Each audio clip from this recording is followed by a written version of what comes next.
Ustadz, sekiranya seorang itu sering melakukan dosa, dalam masa yang sama dia mohon ampun juga pada Allah.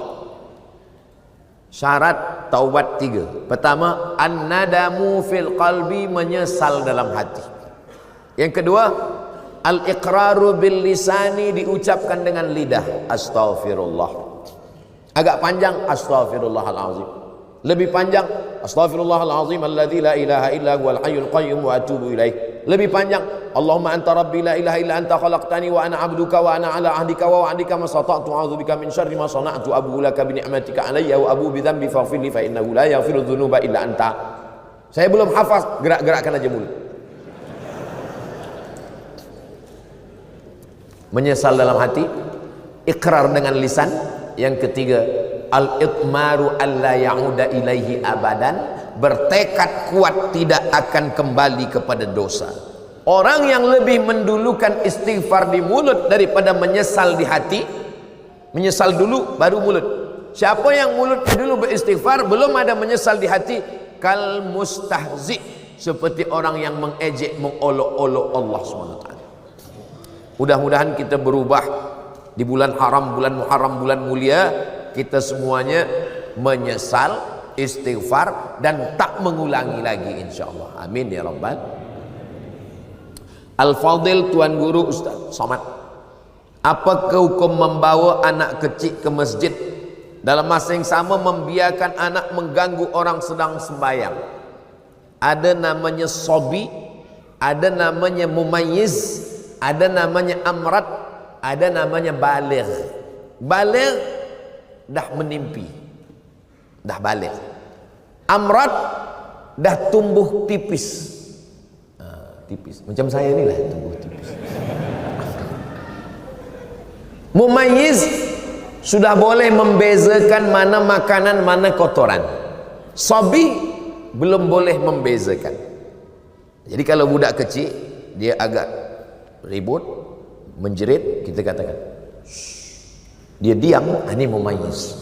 Tapi bila kita cakap gini, dia pula balik begini, itu sabi. Yang kita bawa ke masjid ni yang mumayyiz. Sebab yang sabi ni dia tak terkendali. Ayah dia takbiratul ihram, dia pun berkata game dah mula. Pak cik di samping ni, sebelah ni sembayang, dia letak cermin mata dia di bawah. Manakala ayah ni sembayang, budak ni berlari. Setiap budak ni berlari, pak cik ni kata dia takut terpijak. Lepas sembayang, assalam, tak sampai salam kiri, assalamualaikum anak engkau ni. Jadi yang kita bawa ni yang mumayyiz. Yang sobi tak boleh kita bawa. Berapa umur mumayyiz ni?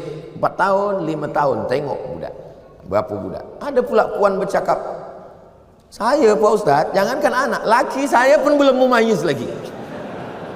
Na'udzubillah. Apa hal ni? Ini. Jadi kita bawa. Nah, mumayyiz ni di mana sop dia? Budak yang mumayyiz belum akil baligh, dia sebenarnya tidak memutus sop kalau cukup 2 syarat. Jadi kalau ada orang sembahyang, dia letak anak dia di sebelah, sebenarnya budak ni tak memutus sop. 2 syarat. Syarat yang pertama, budak ni dah berkhitan. Jadi kalau budak kecil lahir 8 hari, akikah 7 hari, berkhitan, maka sesungguhnya sudah bersih. Yang kedua, wuduk dia betul.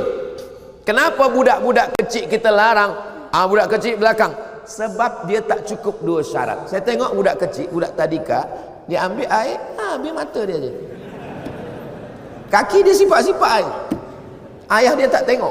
Yang kedua, budak kecil di tempat kita banyak belum berkhitan, dan tak mungkin pula ada satu security di pintu cek, dah ni kena hafal, ini belum, ni belakang.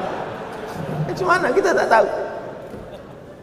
Jadi sebab kita tak tahu budak ni wuduknya betul ke atau tidak, apakah dia ada berkhitan belum, maka untuk al-khuruju minal khilaf, supaya keluar daripada khilaf, budak kecil buatkan satu saf di belakang supaya tak putus saf belakang. Budak kecil. Tapi budak kecil ni kalau dia saf belakang meribut, tidak. Masjid tempat saya, Masjid Agung An-Nur namanya, budak kecil tenang. Saya tazkirah Ramadan, budak kecil tenang. Saya heran, kenapa budak kecil tenang? Rupanya di belakang ada satu bawa rotan. Apa sembahyang? Saya tanya, oh patut budak ni tak meribut, engkau pukul? Tak ada Ustaz, kita tengok aja. Di muka Ustaz saya senyum, tapi muka budak ni. Ni tentang budak kecil, kita bawa ke masjid. Kalau di masjid masih ada budak kecil, berbahagialah. Berarti apa? Masjid kita 20-30 tahun lagi tetap ada yang iktikaf kajian duha salat berjamaah. Allahu Akbar. Tapi kalau di masjid tu dah tak ada lagi budak-budak, oh, kita tak tahu masjid kita boleh jadi macam masjid di Andalusia. Masjid Andalusia tak ada lagi orang sembahyang. Datanglah turisme. Turis datang ke Andalusia, dia tengok dah jadi museum. Tak ada lagi orang sembahyang. Dia nak sembahyang pun tak boleh, forbidden, tak boleh sembahyang. Maka dia azan di situ. Allahu Akbar, Allahu Akbar. Polis-polis heran, apa awak azan sini? Batu-batu ni dah rindu lama tak mendengar azan. Jangan sampai masjid kita menjadi masjid seperti di Andalusia, sebab tak ada lagi budak-budak sembahyang. Tapi tetap kita atur, jangan sampai balik dari masjid semua naik, marah naik.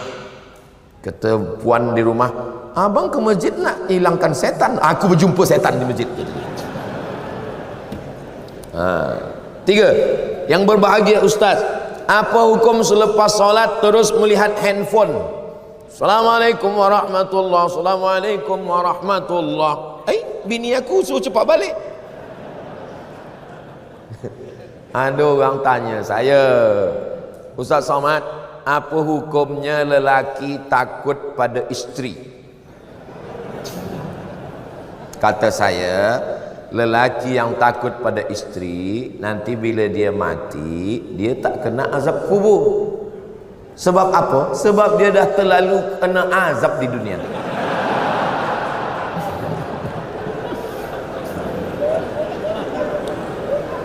Yang ini tak usah ingat, yang lain tadi aja ingat. Sembayang tu apa? Apa sembayang itu? Aqwalun, ucapan, maknanya Al-Fatihah, rukun. Wa af'alun, perbuatan, tegak, mengangkat tangan, ruku, i'tidal, sujud, duduk atas sujud, salam, tasyahud. Mufattatahatun bitakbir, dibuka dengan takbiratul ihram. Wa muhtatamatun bitaslim, ditutup dengan salam. Itulah sembayang. Assalamualaikum warahmatullahi, Assalamualaikum warahmatullahi. Sembayang dah selesai. Tapi dia tak ikut sunnah. Sunnah paling elok doa. Bila doa yang paling afdal ya Rasulullah? Ba'dal maktubah, ba'dal faridah, selepas salat fardu berdoa, berzikir dulu. Astaghfirullahalazim, subhanallah, subhanallah, subhanallah, alhamdulillah, alhamdulillah, Allahu akbar, Allahu akbar. Habis itu berdoa. Kenapa tak berzikir? Bila kita berzikir, malaikat-malaikat turun. Malaikat menengok orang berzikir, memanggil malaikat yang lain, halummu ila hajatikum, inilah yang kamu hajatkan, yang kamu cari-cari. Malaikat pun ikut berzikir dan mengaminkan doa. Doa kita itu pun diaminkan. Ad-da'i yang berdoa, wal mu'ammin yang mengaminkan, fil ajri sawa, balasannya sama, maka aminkan. Allahumma inna nas'aluka salamatan fid din, amin. Aminkan. Ini banyak sekarang tak mengaminkan. Bila ditanya, kenapa engkau tak aminkan doa imam? Imam tu minta hujan Ustaz, saya berniaga ais krim. Yang kita minta bukan hujannya, rahmatnya, barokahnya. Ini lepas sembahyang tak ada lagi berdoa. Assalamualaikum warahmatullahi, Assalamualaikum warahmatullahi. Macam ayam nampak padi. Kenapa engkau tak berdoa? Kenapa awak tak berdoa? Doa yang lama aja belum terkabul lagi. Berdoa. Kata Imam Sayyidina Umar bin Khattab, aku tetap berdoa karena doa itu adalah ibadah. Doa silahul mukmin. Nah, jadi adab dia kurang adab dia. Ustaz, bagaimana kita nak tahu kita rasa Allah ni redha dengan kehidupan kita? Dalam kitab Ar-Risalah Al-Qushairiyah kata ulama, aku tahu bila Allah ridha pada aku. Macam mana engkau tahu bila Allah ridha pada engkau? Aku tak tahu sembahyangku diterima Allah atau tidak. Aku tak tahu hajiku diterima Allah atau tidak. Tapi aku tahu bila Allah ridha pada aku. Macam mana engkau tahu? Bila aku ridha menerima takdir Allah, maka saat itu Allah ridha kepada aku. Apa itu ridha menerima takdir? Sururul qalbi ala madaratil qada. Hati senang, hati bahagia menerima ketetapan Allah Subhanahu wa taala. Ini berat. Banyak orang hanya pada level sabar. Kalau sabar itu hanya menahan tapi tak bahagia. Yang lebih daripada itu di atas sabar adalah ridha. Senang hati, lapang dada, tak sempit jiwa menerima takdir Allah. Dia tidak menengok ketetapannya, yang dia tengok siapa yang membagikannya kepada dia. Ini berat. Doakan supaya Ustaz Somad boleh ridha menerima ketetapan Allah. 5. Saya ingin bertanya, bagaimana mahukan rumah tangga yang bahagia di sisi Allah? Puan, ada 5 hak pada suami. Tuan, ada 5 kewajiban. Kalau dilaksanakan, insya Allah kita boleh bahagia. Pertama, bagi makan. Yang kedua, bagi pakaian. Yang ketiga, bagi tempat tinggal. Yang keempat, bagi pendidikan. Yang kelima, bagi perhatian. Sebab perempuan ni nak diperhatikan. Dia tak pernah memuji saya, Ustaz. Ada orang lain yang puji, hati saya terpaut. Kenapa engkau jalan dengan dia? Dia dah macam abang saya, dia dah macam saudara saya. Berawal dari macam-macam, berawal dari macam, berakhir jadi macam-macam. Maka kalau kita jaga ini, insya Allah. Khuliqatil mar'atu min dhila'. Perempuan ini diciptakan dari tulang rusuk. A'wajuha a'laha. Tulang rusuk yang paling bengkok bagian atas, itulah perempuan. In akhadta aqamtaha kasartaha. Kalau kau nak paksakan dia lurus, dia akan patah. Bila kau ikut, kau akan jadi bengkok. Ustaz, kalau ikut bini, Ustaz bengkok. Maka pandai-pandailah kita. Maka insya Allah, siapa orang yang paling baik di antara lelaki ini? Khairukum khairukum li ahli. Orang yang paling baik di antara kamu, orang yang paling baik kepada istrinya. Jadi kalau ada tuan-tuan yang paling baik di masjid, khusyuk solat, tapi kasar, cakap, caci maki, sumpah serapah. Kalau dia pergi dengan kawan, kawan ni bawa air, tumpah air, dia senyum. Tak apa, tak apa, kita ambil air lagi. Tapi kalau bini tumpah, mana mata dulu. Bila sakit, bukan kawan datang, bini lah yang datang. Sakit di hospital, bini datang, suap. Makan ya bang, sabar bang, sabar. InsyaAllah sebelum hari Jumaat selesai ni, insyaAllah. Bila kita baik, dia suap baik. Tapi bila kita kasar, makan. Dah sakit, tak mati-mati pula lagi. Betul tak puan? Betul kata puan. Rasa puas hati saya pagi ni, Ustaz. 6. Zaman saya muda-muda dulu selalu tinggalkan sembahyang. Bagaimana nak mengqadaknya, Ustaz? Selepas satu sembahyang qadak, lepas zuhur qadak zuhur. Usalli fardhu zuhri 4 rakaatin qadaan. Lepas asar qadak asar. Tapi untuk asar jangan qadak di masjid, di rumah. Bila kita qadak di masjid, nanti kawan berbisik, siapa ni? ISIS. Sesat ni. Dia tanya pula, sembahyang apa engkau? Mana ada sembahyang sunat? Siapa ajarkan engkau? Ustaz Somad. Aku dah cakap lama, Ustaz tu sesat. Maghrib, usalli fardal maghribi 3 rakaatin qadaan. Bukan maknanya saya bagi makna qada ni kita ringan-ringankan saja sembahyang. Jam sikit tak sembahyang, mengantuk sikit tak sembahyang. Maknanya supaya kita jaga jangan sampai tinggal sembahyang. La kafarata laha illa dzalik. Sembahyang tak boleh ditebus dengan puasa. Sembahyang tak boleh hapus dengan umrah. Illa dzalik, mesti dengan sembahyang. Sepakat 4 mazhab ittifaq. Hanafi, Maliki, Syafi'i, Hambali, sembahyang mesti diqada. Tapi kata ustaz kami tak perlu qada. Ibnu Taimiyah kata, Ibnu Taimiyah tak perlu qada, istighfar saja. Tapi dia keluar daripada 4 mazhab. Kita pakai 4 mazhab, wajib diqada. Tapi jangan sebab tazkirah di Bukit Jelutong ni, esok semua office kosong. Kemana semua? Semua mengqadha. Qadha tu lepas satu sembahyang, qadha. Berapa tahun tak sembahyang? 10 tahun. 10 tahun qadha. Lepas satu sembahyang. Bila saya mati, setahun mati, alhamdulillah, selesai insya-Allah. Begitu cara qadha. Ustaz, adakah berdosa orang yang bekerja di tempat yang ada jual minum arak? Kalau ada orang jual arak, kita mesti tegah, kita mesti larang. Kita bukan ikut di dalam. Kata kita ikut berdalam bersyubhat, nanti bila kena azab, kita pun ikut kena azabnya. Mana dalilnya? La ta'murunna bil ma'ruf, ajak orang buat baik. Wala tanhauna 'anil munkar, larang buat munkar. La yusikanna ayyab'atsallahu 'alaikum iqaban. Bila kau tak larang, maka nanti Allah turunkan azab, kamu pun terkena azabnya. Summa tad'unahu, kamu berdoa, selamatkan aku, fala yustajabu lakum, doa kamu tak dikabulkan Allah. Man ra'a minkum munkaran, kalau kamu tengok orang jual khamar, tegah dengan apa? Biadih, dengan tangan. Fa illam yastati, kalau tak sanggup, fa bilisani, dengan lisan. Kalau tak sanggup, fa biqalbi. Malaysia negeri Melayu Islam, banyak tempat mencari nafkah, cari yang halal. Yang kita cari rezeki ini adalah wabarakatan fir rizqi. Yang ada kuasa tegah, yang tak ada kuasa dengan lisan. Dengan lisan tak sanggup, dengan hati. Tapi jangan kita ikut di dalam. Mendengar khutbah Jumat, ada yang menengok handphone. Apa hukumnya?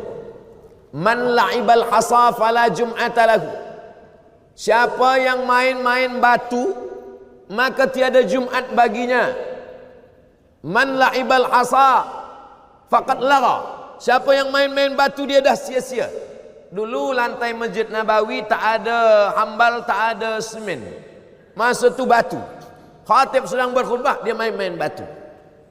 Kata Nabi, man la'ibal hasa faqad lagha, sia-sia. Idza qulta li sahibika ansit, kau kata pada kawan sebelah engkau, diam, faqad laghauta, kau sudah sia-sia. Jadi sia-sia. Handphone matikan dulu. Ada kawan saya dari Belanda, Holland, kata dia di sana orang tak ada main handphone, dan kemudian tak ada bunyi handphone sedang sembahyang. Saya tanya, kenapa mereka boleh disiplin macam tu? Sebab ditulis di dinding, siapa yang tahu main handphone bayar 100 pon ke 100 dolar 100. Maka kalau ada nanti buat di dinding, siapa yang main handphone bayar 1.000 ringgit. Kosong pula masjid, dia cari masjid lain. 9. Yang berbahagia Ustaz Somad, saya suka tengok media sosial, antaranya TikTok. Bila saya tengok TikTok, tertengok perempuan tak bertudung menari-nari. Apa hukumnya Ustaz? Kalau tertengok tak apa, tapi kalau sengaja menengok, maka bila dia scroll nak cari TikTok Ustaz Abdul Somad, cepat-cepatlah, cepat-cepat. Apalagi kalau ada bini di belakang, cepat-cepat. Dulu orang sangka bila dibuat WhatsApp ini, orang Islam akan rosak sebab dia akan share video yang tak baik. Rupanya yang di-share orang video tazkirah, solawat. Dulu sangka orang dibuat TikTok, awal-awal muncul TikTok, umat Islam akan rosak dengan TikTok. Rupanya sekarang TikTok pula isinya dakwah macam-macam. Jadi semua menjadi Islamik. YouTube Islamik, TikTok Islamik. Maka yang Islamik yang ditengok. Kata Sayyidina Ali, la tatbi'in nazratan nazrata. Kalau mata engkau tertengok, maka cepat palingkan. Pandangan yang kedua, laka. Pandangan yang kedua, alaika. Yang pertama, untuk engkau. Yang kedua, engkau akan dihisab. Maknanya, kalau tertengok, palingkan. Ada juga orang salah faham dengan hadis ni. Kalau tertengok, jangan berkedip. Itu tak betul. Last 10. Saya keliru pahaman ahli sunnah wal jamaah dan pahaman wahabi. Boleh Ustaz terangkan? Panjang. Saya ringkaskan pada 3. Dia menengok saya sebagai pelaku bid'ah. Kalau bid'ah dalalah, kalau dalalah finnar. Maulid Nabi bid'ah, Isra Mi'raj bid'ah, menyambut 1 Muharram bid'ah, malam nisfu Sya'ban bid'ah, berdoa mengangkat tangan mengusap ke muka bid'ah, pakai hadis dhaif bid'ah, talqin mayat bid'ah, tahlil bid'ah, maka bertarekat bid'ah. Abdul Somad ini pelaku bid'ah dalalah finnar menurut dia, padahal kita punya dalil-dalil. Yang kedua, orang yang bertawassul kata dia musyrik. Bertawassul dengan Syekh Abdul Qadir Jilani musyrik, bertawassul dengan Bahauddin Naqsabandi musyrik, bertawassul dengan ulama-ulama musyrik. Padahal ulama Ahlus Sunnah wal Jamaah menyusun kitab. Muhaddis dari Maghribi Syekh Abdullah bin Siddiq Al-Ghumari menulis kitab Ittihaful Azkiya bijawazit tawassul bil awliya wal anbiya. Boleh bertawassul. Aku bertawassul kepada engkau ya Allah dengan kemuliaan Syekh Abdul Qadir Al-Jilani. Mereka mengatakan orang yang bertawassul berarti dia musyrik karena dia meminta kepada wali-wali Allah. Yang ketiga, mereka mengatakan orang yang mentakwil ayat mutasyabihat kafir. Sedangkan Asy'ariyah mentakwil ayat mutasyabihat. Ar-Rahman 'alal arsy istawa. Allah duduk di atas aras. Siapa yang memahami Allah bertempat duduk di atas aras, maka dia adalah mujassimah menurut Asy'ariyah. Lalu apa makna Allah bersemayam di atas aras? Maknanya Allah Maha Kuasa. Kata dia tak boleh ayat ini ditakwil. Siapa yang mentakwil ayat berarti kafir. Itulah percanggahan yang membuat kita tak boleh bersatu. Dia tengok saya sebagai pelaku bid'ah, dia kata saya ni sebagai orang musyrik kerana bertawassul, dia katakan saya ni sebagai orang kafir kerana saya mentakwil ayat. Maka tak boleh kita bersama sebab ada 3 perbezaan yang amat sangat mendasar. Di akhir majlis mari kita sama berdoa kepada Allah. Mudah-mudahan Allah berikan kebaikan-kebaikan muharram untuk kita semua. Allah jaga keluarga kita, negeri kita, baldatun thayyibatun wa rabbul ghafur. Ala hadhihi niyyah wa kulli niyatin salihah. Al-Fatihah. A'udzu billahi minasy syaithanir rajim. Bismillahirrahmanirrahim. Alhamdulillahi rabbil alamin arrahmanir rahim maliki yaumiddin. Iyyaka na'budu wa iyyaka nasta'in. Ihdinas siratal mustaqim. Siratal ladzina an'amta 'alaihim ghairil maghdubi 'alaihim waladdallin. Amin. Allahumma salli ala sayyidina Muhammad wa ala ali sayyidina Muhammad. Assalamu alayka ya Rasulullah. لا تدع لنا في مقامنا هذا وفي ساعتنا هذه ذنبا إلا غفرته. Ampunkan segala dosa-dosa kami ya Allah. Wala aiban illa satartah. Tutupi segala aib cacat kekurangan kami ya Allah. Wala maridan illa syafaitah. Saudara kami yang sakit berikan kesihatan, kesembuhan ya Allah. Wala mayitan illa rahimtah. Orang tua kami, sahabat kami yang sudah mendahului kami, guru-guru kami, jadikan kuburnya taman-taman surgamu ya Allah. Wala musafiran illa wasaltah. Yang musafir sampaikan ke tujuan dengan selamat ya Allah. Wala mumtahinan illa najahtah. Yang sedang dalam ujian maka berikan kelulusan yang terbaik ya Allah. Wala aziban illa zawwajtah. Yang belum menikah jumpakan dengan jodoh yang baik-baik ya Allah. Wala raghiban illa anjabtah. Yang belum ada keturunan berikanlah anak yang saleh dan salihah. Wala hajatan min hawaijid dunya wal akhirati laka ridha wa lana fiha salah illa qadaitaha wa yassartaha. Segala hajat dunia, hajat akhirat baik bagi kami dan engkau ridha, maka tunaikanlah ya qadiyal hajat. Engkau yang menunaikan segala hajat. Ya rafi'ad darajat. Engkau yang mengangkat segala darajat. Allahumma aftah lana abwabal khairi wa abwaban ni'mah wa abwabal barakah. Bukakan untuk kami pintu segala kebaikan, nikmat dan barakah. Allahumma ja'al hadzal balada baladan amina. Jadikan negeri Melayu, negeri Islam ini negeri yang aman dan damai. Allahumma rzuqna imaman adila. Berikan kami pemimpin yang adil ya Allah. La tusallit alaina bidzunubina man la yakhafuka wa la yarhamuna. Jangan hukum kami kerana dosa kami, lalu kau angkat pemimpin yang tak takut pada engkau dan tak sayang pada kami. Allahumma ja'alna minal mutahabbina bijalalik. Jadikan kami orang yang berkasih sayang hingga ke surga. Wa adkhilnal jannata ma'al abrar. Di waktu duha di bulan yang baik kami bersama dengan orang baik di tempat yang baik. Satukan pula kami bersama orang paling baik, Sayyidina Muhammad sallallahu alaihi wasallam. Allahumma ja'al akhir kalamina.